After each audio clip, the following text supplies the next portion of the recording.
ବିଦ୍ୟାଳୟର ପରିଷ୍କାର ପରିଚ୍ଛନ୍ନତା ଓ ସ୍ୱଚ୍ଛତା ବଜାୟ ରଖିବା ପାଇଁ ଆବର୍ଜନାର ସଠିକ୍ ପରିଚାଳନା ଆବଶ୍ୟକ। ତେଣୁ ଆମର ପ୍ରତ୍ୟେକ ଶ୍ରେଣୀ କୋଠରୀର ବାହାରେ 2ଟି ବାଲ୍ଟି ନୀଳ ଓ ସବୁଜ ରଙ୍ଗର ଥାଏ। ନୀଳ ରଙ୍ଗର ବାଲ୍ଟିରେ ପିଲାମାନେ ପ୍ଲାଷ୍ଟିକ୍ ଦ୍ରବ୍ୟ ଏବଂ ସବୁଜ ରଙ୍ଗ ବାଲ୍ଟିରେ ପିଲାମାନେ ମାଟିରେ ମିଶି ଯାଉଥିବା ଦ୍ରବ୍ୟ ପକାଇଥାନ୍ତି। ତା ସହିତ ମଧ୍ୟ ଆମର ଭୋଜନ କକ୍ଷ ଏବଂ ରୋଷେଇ ଗୃହରୁ ବାହାରୁଥିବା ଆବର୍ଜନା ମଧ୍ୟ ସବୁଜ ବାଲ୍ଟିରେ ବା ଡଷ୍ଟବିନ୍ରେ ପକାଇଥାନ୍ତି ଏବଂ ସେଇ ସବୁଜ ଡଷ୍ଟବିନ୍ର ବାଲ୍ଟିକୁ ଆମର ଗୋଟିଏ କମ୍ପୋଷ୍ଟ ପିଟ୍ ଥାଏ, ସେଠାରେ ଆମେ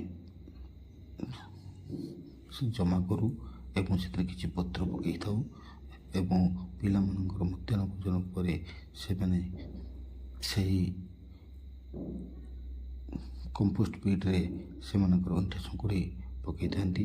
ସେ କିଛି ଦିନ ପରେ ଦେଖାଯାଏ ସେ କମ୍ପୋଷ୍ଟରେ ପରିଣତ ହୁଏ, ଯାହାକି ଆମର ବିଭିନ୍ନ ଗଛ ଲତାରେ ଦେବା ପାଇଁ ଜୈବିକ ଖତର ଆବଶ୍ୟକତାକୁ ପୂରଣ କରିଥାଏ। ଏହିପରି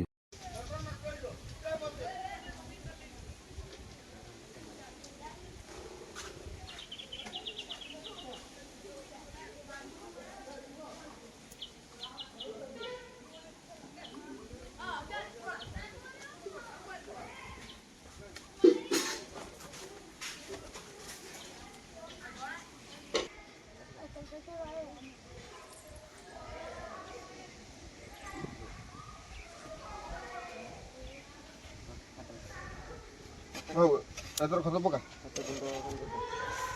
ଗୁଣ୍ଡ କରେ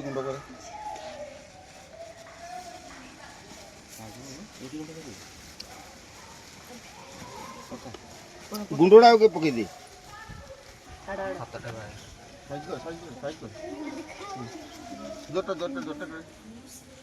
চলো মাটি পকা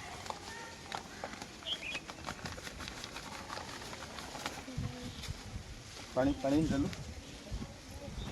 ପାଣି